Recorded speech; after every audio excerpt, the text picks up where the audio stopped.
mensaje pasado, siempre estamos en el mismo panorama. Cuando Juan el Bautista está bautizando, valga la redundancia, y aparece los judíos y los discípulos de Juan entran en discusión y le dicen a Juan, aquel que tú, del cual diste testimonio, este está bautizando también. Bueno, sus discípulos, Jesús no bautizaba, bautizaban sus discípulos.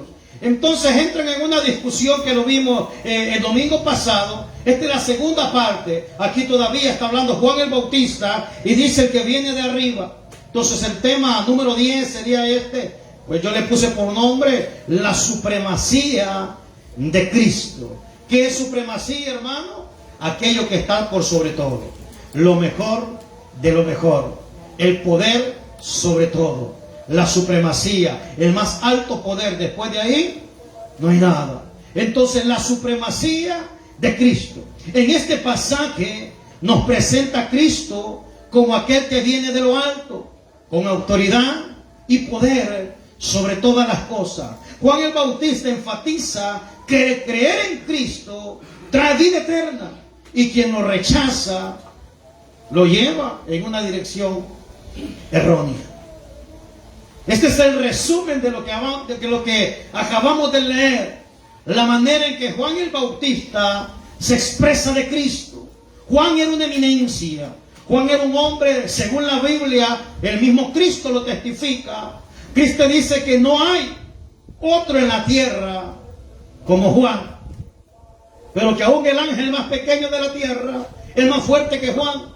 Este Juan el Bautista, no el apóstol, es un hombre que decían que era el mismo Elías. Las cualidades de Elías este hombre la tenía. En la manera de vestirse, en la manera de comer, en la manera de hablar y la unción que portaba. Juan era capaz de llegar a un lugar, y cuando la gente se enteraba de que Juan el Bautista estaba en cierto lugar, aldeas, pueblos enteros, caseríos, quedaban vacíos. La gente quería ir a ver a Juan, porque Juan tenía un mensaje diferente, porque Juan hablaba diferente. Juan hablaba de uno que habría de venir. Juan hablaba de alguien que era aún más fuerte que él, aún más poderoso que él. Juan hablaba de que la profecía que habían dicho los profetas en el Antiguo Testamento estaba a punto de cumplirse, y en cierta ocasión le dice a los fariseos: entre ustedes está, y no se han dado cuenta, refiriéndose a Cristo. Aquí vemos que ya pasó el bautismo de Cristo. Aquí vemos que ya Juan el Bautista dijo: síganlo a él, no me sigan a mí. Es necesario que yo mengüe para que él crezca. Juan estaba enfatizado en una sola cosa: darle gloria a Cristo con todo lo que él hacía. Esa tendría que ser hoy en día para nosotros la razón primaria por la cual existir. Darle la gloria a Cristo con todo lo que hagamos. Si canta muy bonito, cante para él. Si predica muy bonito, predique para él. Si usted barre muy bonito, barra para él. Si usted danza muy bonito, dance para él. Si usted salmea muy bonito, salmee para él. Todo lo que usted haga, todo lo que yo hago en esta tierra, tendría que glorificar el nombre que es por sobre todo nombre, Cristo Jesús, Señor nuestro, autor y consumador de la fe. Ese es el principio de todo creyente: darle la gloria a Dios desde que se levanta hasta que se acueste. Dice la palabra: y bendiga todo mi ser. En Salmo 103 David dice: bendiga todo mi ser tu santo nombre. Y cuando dice todo mi ser, cuerpo, alma y espíritu. Pero hay personas que todavía no han dado estas tres cosas al Señor. Dieron el espíritu y el alma, pero el cuerpo todavía lo tienen pegado. No lo pueden alabar. Hay personas que todavía no le ha dado la boca a Dios para darle gloria. Hay personas que en oración pujan. ¿Los ha visto? No, hermano. Bendiga todo mi ser tu santo nombre. Cuando David está hablando de sí mismo en tercera persona. En pocas palabras, David está solo. David no está hablando con nadie más que con su propia alma y dice, bendice alma mía Jehová. Él solo, David no ocupaba que otro lo motivara. Él solo animaba su alma a adorar a Dios. Le decía, bendiga alma mía Jehová. Y bendiga todo mi ser tu santo nombre, porque Él es el que te corona de favores, es el que te llena de misericordia, Él es el que sacia de bien tu boca. En pocas palabras, apartado de Él no podrías hacer nada. Por eso, alma mía, bendice a Jehová y no olvides ninguno de sus beneficios. Alabe mi alma aquel que vive y permanece para siempre. David se autopercibía. David no necesitaba que otro lo motivara. Él solo motivaba su alma porque era un adorador. Y es lo que Dios busca. Mirábamos, bueno, en el instituto, que Dios es espíritu y busca adoradores en espíritu y en verdad. No medios adoradores, adoradores y medios podríamos decir en el ardor popular. Dios está en busca de personas que estén dispuestas en medio de la tribulación a adorar a Jehová, en medio del proceso a adorar a Jehová, en medio de la escasez sigo adorando a Jehová, en el momento de la bendición sigo adorando a Jehová, en el momento de la recompensa sigo adorando a Jehová, en el momento de la soledad yo sigo adorando a Jehová, en el momento de la melancolía yo sigo adorando a Jehová, en el momento de la depresión sigo adorando a Jehová. Pero un día el Rey de Gloria dijo, oh, se acordará de mí y vive mi alma como vive mi Redentor, que Él me levantará del polvo y de la ceniza. Dios quiere personas que le adoren en espíritu y en verdad, no solo cuando son bendecidos, sino cuando están pasando el desierto, cuando están en la soledad, cuando están en la angustia, cuando están en el lodo cenagoso. Diga como David, alma mía, bendice a Jehová. Alaba todo mi ser su santo nombre, porque aunque el enemigo me haya quitado la finanza, tengo mi boca para adorarle. Porque aunque el enemigo me haya quitado la familia, tengo mis pies para adorarle. Porque aunque el enemigo me haya quitado el trabajo, yo tengo un alma que le adora. Aunque el enemigo me haya traído la enfermedad, todavía estoy vivo, todavía hay esperanza, todavía puedo alabarle. Dice la palabra que todo lo que respira tiene que alabar a Jehová. Y si usted respira, alabe a Jehová en medio del proceso, en medio de las circunstancias, en medio de lo que esté pasando. Alabe mi alma a Jehová. Y Juan el Bautista este principio lo tenía claro y le dijo, un momento, ustedes están celosos porque ellos están bautizando. Les voy a contar quién es Él. Y este hombre de una cátedra magistral de quién es Cristo. Y Juan el Bautista lo describe de la manera que acabamos de leer. Cristo es el que viene de arriba, de lo alto. Le da a entender, yo vengo de la tierra, hablo cosas de la tierra. Pero el que viene del cielo habla lo que vio en el cielo, habla de las cosas de arriba. Yo les podría hablar muchas cosas terrenales, pero aquel que ustedes están señalando, Él es el Hijo de Dios. Lo que ha visto del Padre, eso es lo que Él está hablando. Juan el Bautista tenía un mensaje directamente al arrepentimiento, pero no podía convencer al hombre de pecado. Juan el Bautista les recordaba la ley. Juan el Bautista les exhortaba a tal punto que les decía, generación de víboras. Pero había algo que Juan el Bautista no tenía y Cristo sí. Había algo en Cristo que Juan el Bautista, por muy usado que fuera, le faltaba. Juan el Bautista carecía de algo que a Cristo lo llenó por completo. Y él decía en el verso 31 y 32, el que de arriba viene es sobre todos. El que es de la tierra, o sea, yo, decía Juan, es terrenal y cosas terrenales habla. El que viene del cielo es sobre todo. Y lo que vio y oyó, esto testifica. Y nadie recibe su testimonio. El que recibe su testimonio, este atestigua que Dios es veraz. Jesús no es solamente un maestro como Juan.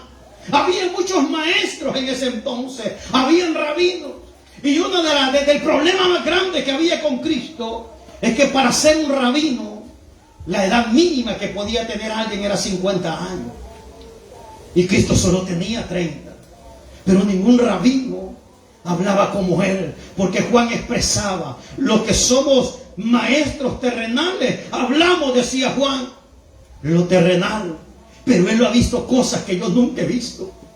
Él sabe cosas que nunca he visto. Él sabe cosas que yo no sé.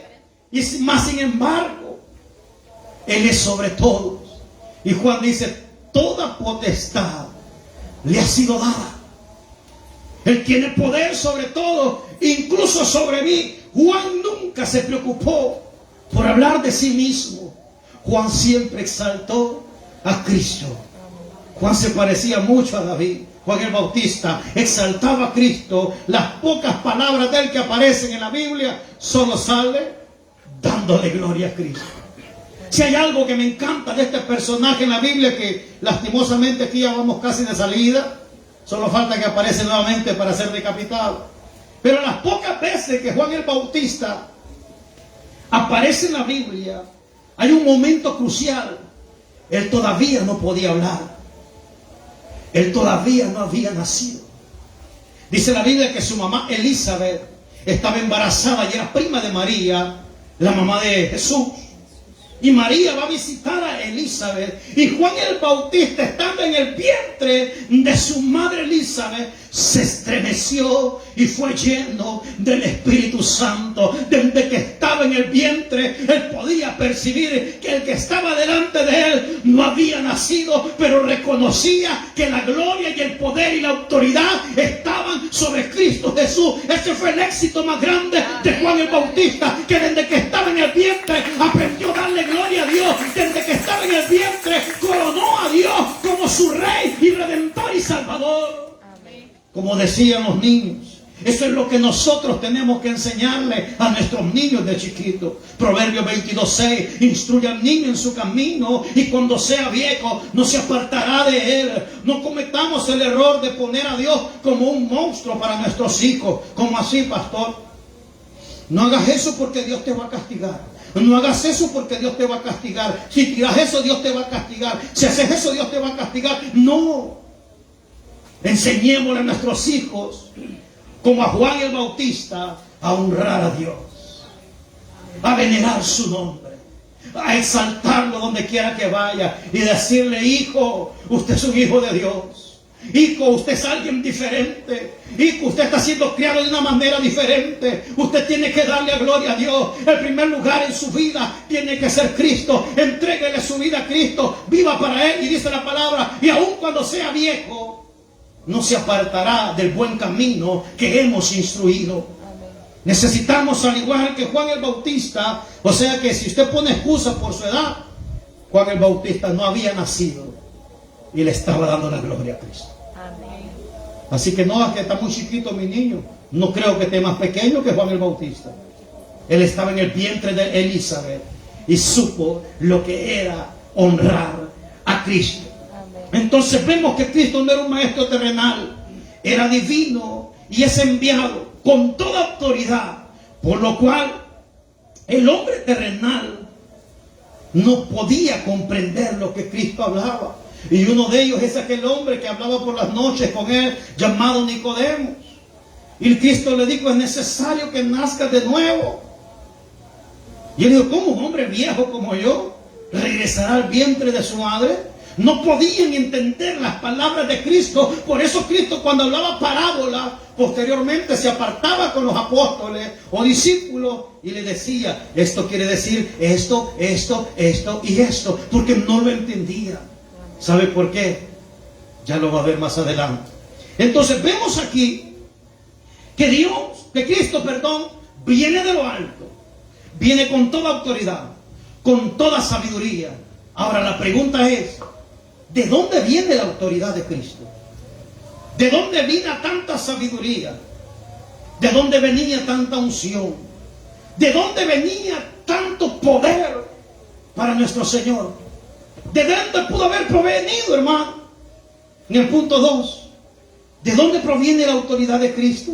Verso 34-35 nos dice claramente de dónde venía ese poder y esa autoridad. Porque el que Dios envió Las palabras de Dios hablan, pues Dios no da el Espíritu por medida. El Padre ama al Hijo y todas las cosas ha entregado en su mano. ¿Qué es lo que tenía Cristo, hermano? El Espíritu Santo. Cuando usted va a una iglesia de los Jesús solo o de los bautistas, se salta en esa parte, y es la parte esencial. Dice que el Padre dio su Espíritu, y no a medias, totalmente se lo dio a Cristo. La autoridad de Cristo venía de parte de Dios. Dios lo mandó con toda autoridad. Pero ¿quién fue el propulsor? ¿Cuál fue el enlace para que esa autoridad se llevara a cabo? El Espíritu Santo. El Espíritu Santo fue, o no ha leído en la Biblia, en el concebimiento virginal de Cristo. ¿Cómo salió embarazada María? Dice que el Espíritu Santo hizo sombra en el óvulo. El Espíritu Santo, desde el momento que se gestó en la matriz de María, Él estaba con Cristo. Él fue el precursor. Él fue la parte, en este caso Él fue el verbo para que fuese nuestro Señor Jesucristo.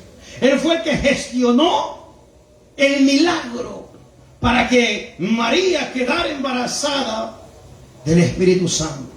No como un cuento que tienen por ahí de que fue algo raro, no.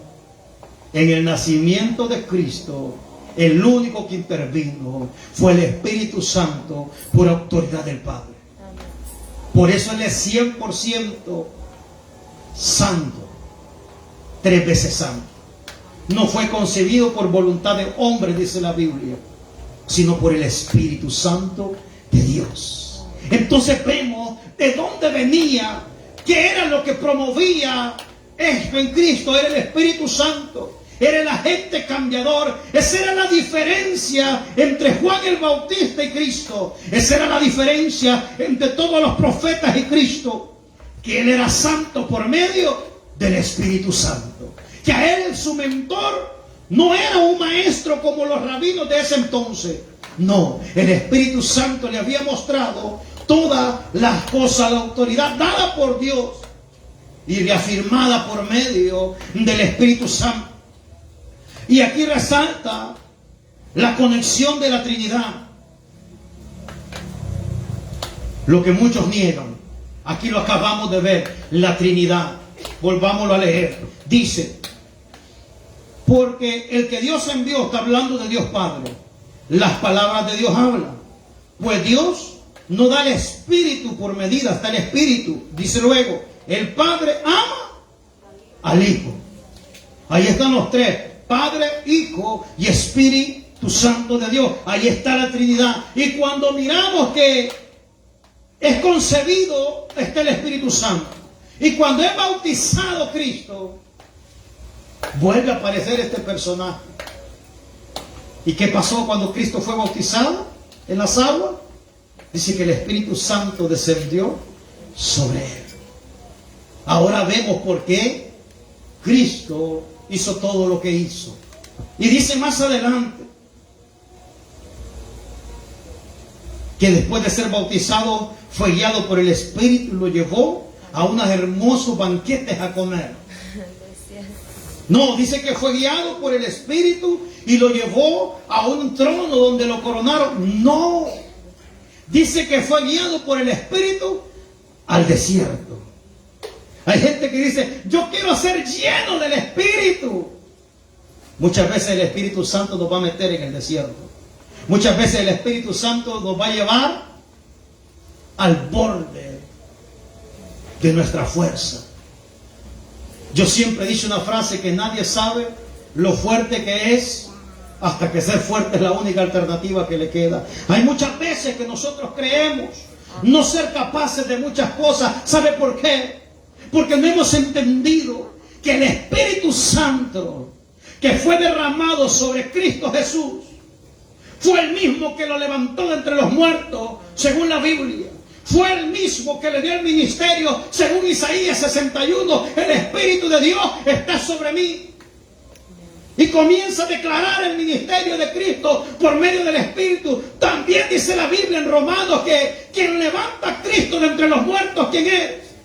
Es el Espíritu Santo de Dios. Quien lo consuela en el Getsemaní es el Espíritu Santo de Dios. Quien está con Él en la cruz es el Espíritu Santo de Dios. Quien lo levanta de los muertos es el Espíritu Santo de Dios. Y también cuando Cristo asciende al cielo, es por Él. Pero aquí viene lo maravilloso para nosotros. Amén. No solamente estuvo con Él. Cristo dijo: yo no voy a estar físicamente con ustedes.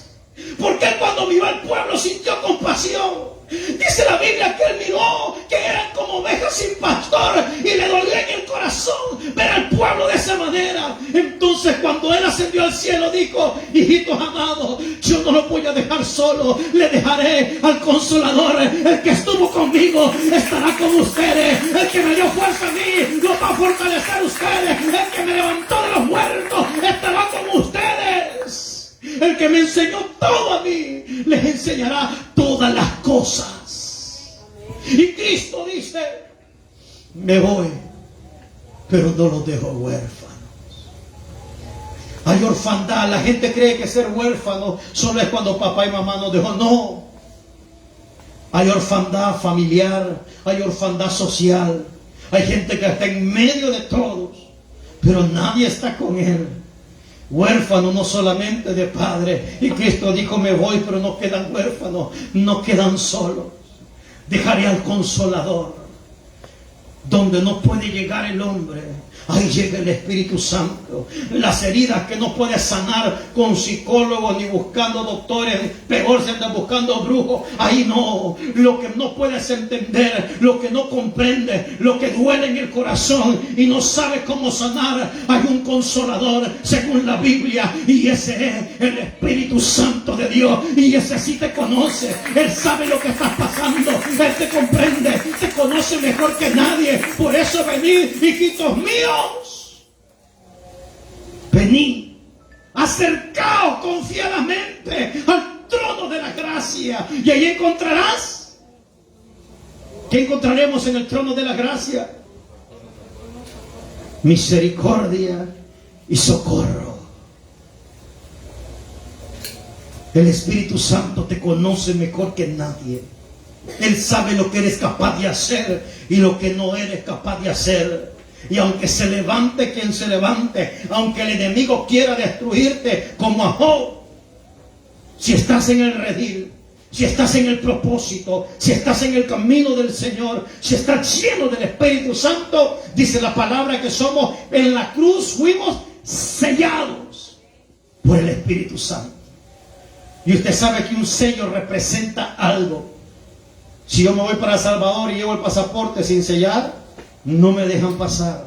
Pero si yo lo sello en la aduana de Honduras, allá me dicen: pase, porque está sellado. Los que tienen visa de igual manera, allá andan el pasaporte, pero cuando se lo sellan con la visa, entonces pueden viajar. Mientras tanto no. Dice la Biblia que en la cruz del Calvario nosotros fuimos sellados por el Espíritu Santo. La pregunta viene.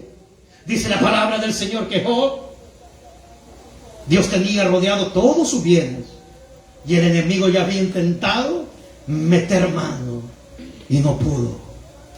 ¿Por qué cree usted? Porque estaba sellado por parte del Padre. Si usted y yo estamos sellados por parte del Espíritu Santo, amado hermano, ¿sabe de qué es lo que carece la iglesia hoy en día? De entendimiento. Hoy la iglesia tiene más metida la cabeza en el pecado que en el que perdona el pecado. La iglesia tiene más metida la cabeza en el fracaso que en el que lo puede sacar del fracaso. La gente tiene metida la cabeza en el problema y no en aquel que te puede sacar del problema. Si nosotros entendiéramos que en la cruz del Calvario fuimos herederos de lo más bello que puede haber en esta tierra, el Espíritu Santo de Dios, camináramos con la frente en alto, llenos de autoridad, predicarás como Juan, cantaríamos como David, seríamos hombres y mujeres diferentes, con un entendimiento revelado que nuestro Redentor vive, y que si vamos al trono de la gracia hay perdón, hay misericordia, hay perpetuo socorro. Pero muchas veces hacemos a Dios tan chiquito y al Espíritu Santo lo minimizamos. Dice la palabra que el Espíritu Santo no está lejos de usted ni de mí, sino que usted y yo somos templo y morada del Espíritu Santo. Él mora en nosotros porque estamos sellados por medio de Él. El enemigo intenta, pero no podrá tocarte. El enemigo planeará contra ti, pero si estás sellado y te mantienes al margen, a la rectitud, no contristas al Espíritu Santo, no habrá demonio, no habrá Satanás, no habrá infierno, no habrá enfermedad, saeta que huele de día, ni de noche, pestilencia, animal nocturno, caerán a tu lado 1000, 10.000 a tu diestra, y a ti no llegará, porque tu vara y tu callado nos infunden aliento. Nos falta entender todavía lo que fue dado en la cruz del Calvario. Hay gente que se alegra porque le dejaron un solar. Es que mi papá me dejó un solar y lo vende y se come el piso. Y hasta ahí ya llegó la herencia. La herencia que fue dada en la cruz del Calvario no tiene precio. Dice la Biblia que había un hombre que le gustaba la brujería. Y cuando miró que los apóstoles hacían maravillas, dijo: ¿de cuánto estamos hablando? Este hombre quería comprar el don del Espíritu Santo y los apóstoles le reprendieron: perezca tú y perezca tu dinero, porque lo que nosotros cargamos no es oro, no es plata, es poder de Dios, es gloria revelada de parte del Padre. Eran hombres y mujeres con una mentalidad de reino, eran hombres y mujeres que tenían una autoestima basada en el Espíritu Santo. Hoy en día, hermano, la mayoría de cristianos vive con gran baja autoestima. No sabe su precio, su valor. Nación santa, pueblo adquirido a precio de sangre. Hay cristianos, hermanos, que con mucha baja autoestima: es que yo soy muy chiquito, me da pena. Es que yo soy muy grande, me da pena, me miro muy grande. Es que yo soy muy gordo, es que yo soy muy delgado, yo soy muy tullito, yo soy muy peludo, yo soy muy pelón, y solo somos pena para todos. Dice la palabra del Señor que Dios es espíritu, y a imagen de su espíritu fuimos nosotros hechos. Amados hermanos, somos portadores nada más y nada menos que del Espíritu Santo de Dios. ¿Habrá algo de qué avergonzarse? ¿Habrá algo de qué sentirse menos? Si estamos llenos de la gloria de Dios, valemos la sangre de Cristo en la cruz del Calvario. ¿Por qué mirar para abajo? ¿Por qué caminar con la cabeza hacia abajo? ¿Por qué estar viendo en la suela del zapato qué es lo que Satanás dice? Mira la palabra, lo que dice la Biblia, que tú eres lo que Cristo te dio en la cruz del Calvario. Te hizo hijo de Dios, me hizo hijo de Dios. Y aquel que en él cree le ha dado la potestad, el privilegio, la magnificencia más grande de esta tierra, de ser llamados hijos de Dios. Somos hijos del Dios Altísimo, coherederos juntamente con Cristo Jesús. Mira para arriba, no para abajo. Tu mirada en lo alto, en el blanco perfecto, que es Cristo Jesús, autor y consumador de nuestra bendita fe. Y cristianos que solo, no, es que todos me miran mal. Es que, ¿qué me importa? Me importa cómo te mira el Padre. Amén. Cristo le hizo una pregunta a los discípulos. Yo le voy a hacer una a ustedes. Le dijo: ¿quién dice la gente que soy yo? Y empezaba que eres el hijo de David. De Cristo decían cosas malas, pero no se las quisieron decir. Si usted lee la Biblia, hay unos que decían que era hijo de Belcebú, porque sacaba los propios demonios. No, dice que eres el Mesías. No, dice que eres el hijo de David, que eres el... Y para ustedes, ¿quién dice que soy yo? Le pregunto yo a usted, para usted, ¿quién es Cristo? ¿Quién es Cristo en su vida, hermano? Cuando usted y yo entendamos lo que Él es en nosotros y lo que nosotros somos en Él. Él dijo algo claro y dijo: Padre, tú y yo, uno solo somos, y ellos y yo igual, para que ellos estén contigo, así como yo estoy contigo en el día postrero.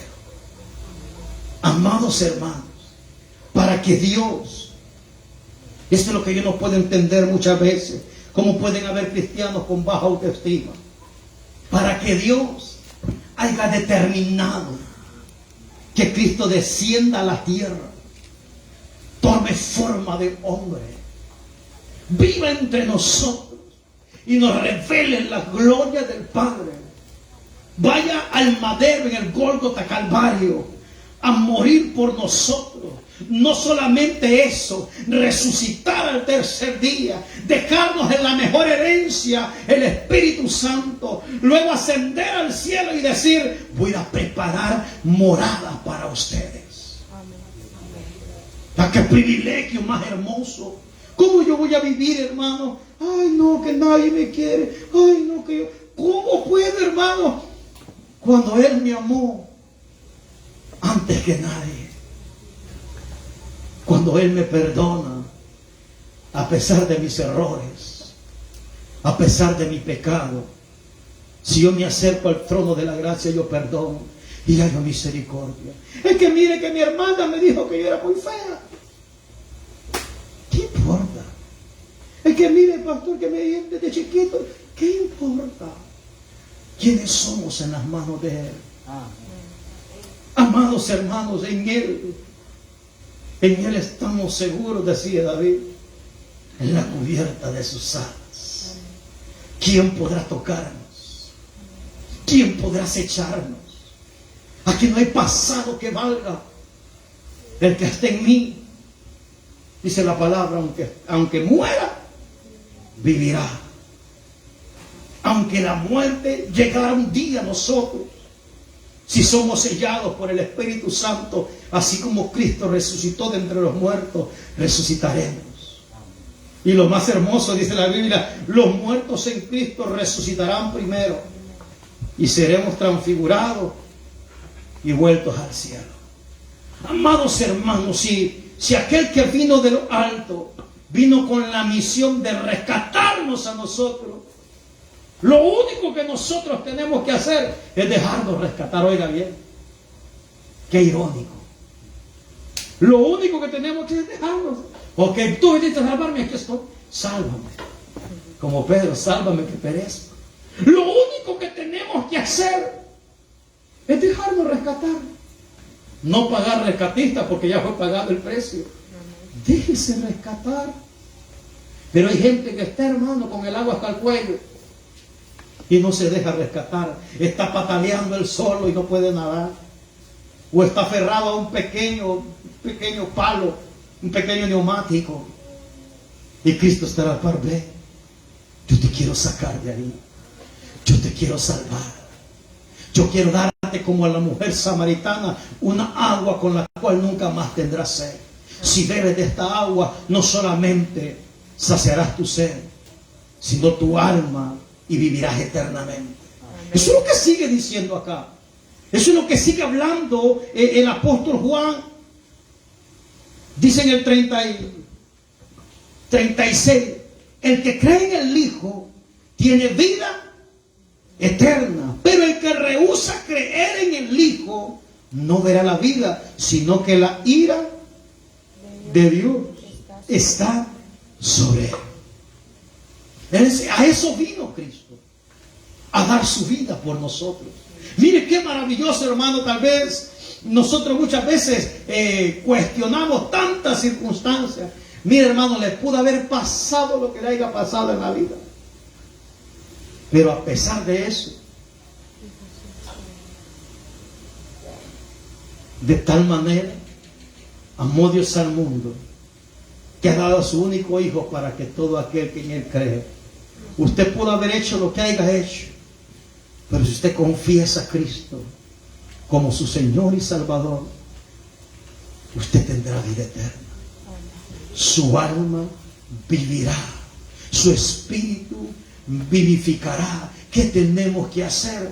Confesarlo a Él como nuestro único y suficiente Salvador. Este es el requisito principal. Hermano, si usted entrega su vida a Cristo hoy y muere mañana, usted se nos adelanta y va para el cielo primero que nosotros.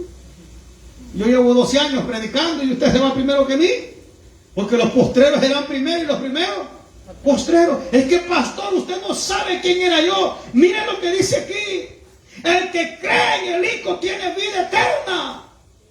Es que usted no conoce a mi abuela, era la santera más grande del pueblo. Pero si usted cree en Cristo, tendrá vida eterna. Es que usted no conoció a mi papá, era el hombre más sádico, era un sicario. Pero si usted cree en Cristo, tendrá vida eterna. Es que usted no se imagina quién fui yo en mi pasado. ¿Sería peor que Pablo? ¿Sería peor que la mujer samaritana que tenía 6 maridos y el que tenía no era de ella todavía? Solamente tenemos que creer para tener vida eterna. Confesarlo como nuestro Salvador es el requisito más barato. Hasta un churro cuesta dinero. La salvación no. El precio de la salvación es lo que vale en la cruz del Calvario. La sangre de Cristo. No hay dinero. No sé hasta cuánto puede contar usted. Hasta cuántos millones ha logrado contar. Todo eso no le vale para ser salvo. Lo único que vale su salvación es la sangre de Cristo derramada en la cruz del Calvario. Eso es lo que te salva. Eso es lo que me salva. Ese fue el trabajo de Él. Venir a rescatarnos. Déjese rescatar. Déjese rescatar esta noche. Dejémonos que Él nos rescate y nos saque del anonimato. Que nos saque del dolor, de la tristeza, melancolía, el abandono, la orfandad. Dejemos que Él esta noche sea el dueño y Señor de nuestra alma. Y entonces poder decir como aquella mujer samaritana: yo quiero de esa agua. Yo quiero ese poder. Yo quiero esa salvación. Yo quiero ser libre. Yo siento que no aguanto, pues la Biblia dice: trae a mí tus cargas. Yo las haré más livianas. Venía alguien que esté cansado y cargado, yo lo voy a hacer descansar. Si tienes hambre, Él es el pan de vida. Si tienes sed, Él es el agua viva. Amén. Si no tienes fundamento, Él es la vid y tú eres el pámpano, y eres cortado e injertado en Él, en la vid verdadera, y entonces dará fruto. Tal vez tienes 40, 50, 60, 70 años. No he hecho nada con mi vida porque has estado apartado de Él, apartado de mí. Nada podéis hacer, pero puede venir a los 80 a ser injertado en Cristo y darás muchos frutos. Frutos de bien, frutos de amor, mansedumbre, templanza, bondad, fe. Darás muchos frutos si estás en el Señor. No importa el tiempo, no importa. Hay gente como Juan el Bautista que desde niños fueron consagrados. Hay hombres como Moisés que a los 80 años fueron llamados a liderar. En el Señor no hay límite. En el Señor no hay límite. Si tú vienes a Él, aunque tus pecados hayan sido rojos como el carmesí, vendrán a ser blancos como blanca lana, porque Él tiene una debilidad. Y esa debilidad somos nosotros. Dice la Biblia, lo escribió David, que un corazón contrito y humillado, Él no lo puede despreciar. Él no es como nosotros, hermano. Porque si usted le hizo una mala jugada a alguien y después le va a pedir perdón, como puede que le pegue una cachetada, puede que lo perdone. Y si lo perdona, puede que después la esté cobrando. Él no. Él no. Él, un corazón contrito y humillado, no lo desprecia. Y dice la Biblia que Él toma nuestro pecado y se olvida de Él. Él no es como nosotros. Su amor es tan grande que no puede guardar rencor por lo malo que hayamos hecho en el pasado. Su amor es tan grande que no importa cuántas veces le hayamos fallado, Él nos perdona y nos dice, como el hijo pródigo: bienvenido, hijo mío. Su amor es tan grande que no puede. Dice que Cristo no vino a condenar al mundo. Él vino a salvarnos. A Él no le importa lo que tú hayas hecho un tiempo atrás. Él quiere salvarte. Él quiere salvar tu alma. Él quiere libertarte de la cautividad en que vivimos. Muchas veces no nos damos cuenta, pero vivimos en cautividad. No en cautividad literal, pero el que peca dice que es esclavo del pecado. Y tenemos años de estar patinando en lo mismo y con nuestra propia fuerza jamás cambiaremos. Hay dolores que guardamos en el corazón. Hay recuerdos en la mente que vienen y nos hacen llorar. Eso estamos anclados, esclavos a algo. Pues Él dice, yo soy capaz de libertarte, soy capaz de darte vida. En Él se rompen las cadenas, en Él hay libertad, en Él hay plenitud de gozo, en Él hay salvación, en Él hay amor, consuelo, en Él. Necesitamos entonces volvernos a Él. Necesitamos regresarnos a Él si te has apartado por una u otra razón. Este es el momento exacto, preciso, no sé mañana. Proverbios 27:1 dice, no te jactes del día de mañana, porque no sabes lo que éste trae para sí. Podemos hacer muchos planes de acá a diciembre, pero no sabemos lo que traerá el día de mañana. El día es hoy. Hoy es el día que podemos reivindicarnos con el Señor. Este es el día en que podemos nosotros decirle, Padre, perdóname. Perdóname, porque he entendido que no importa lo que un día haya hecho. Si vengo a ti de todo corazón, tú me perdonas. Y al igual que el hijo pródigo, me quita la vestidura vieja. Me pones una nueva vestidura, me das mi herencia, me pones un anillo, bendices y haces un banquete y damos gloria a Dios. Amén. Cuando alguien se convierte a Cristo, amados hermanos, es una fiesta en los cielos. Amén. Y es una fiesta aquí en la tierra. ¿Sabes por qué? Porque ese fue el punto a lo que Él vino a esta tierra, a salvar lo que se había perdido. Amén. Y si hoy, en este día, Dios te ha hablado y por medio del mensaje tú dices, definitivamente yo necesito reivindicar mi vida con el Señor. Yo necesito reconciliarme con el Padre. Este es el momento exacto. Póngase sobre sus pies por un momento y cierre sus ojitos y la iglesia comienza